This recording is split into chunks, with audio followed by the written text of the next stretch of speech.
Isang magandang araw sa lahat at nakapag-home service muna ako para sa solid kong client na si Madam G. Ito nga palang ipapatato ni Madam ay Japanese word. Yung una ay God at ito ay love. Sumunod naman yan ay health. Diyan niya nga pala napili ipatato sa may braso. Kaya sinimulan ko na agad ang sakitan.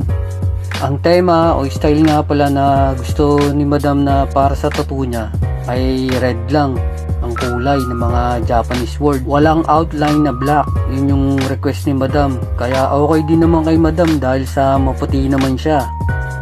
At hindi pa nakontento si Madam. Meron pa siyang na-request na idinagdag na design. Yung ancient Sanskrit symbol. Gusto niya ipa-background dun sa may mga Japanese word niya, yung Sanskrit symbol. At ang ibig sabihin nga pala nun ay fruit.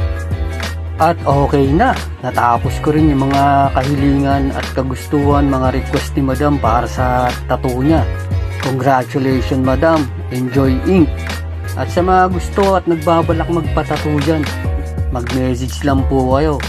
Maraming salamat sa tiwala at suporta. Magpatattoo ka na.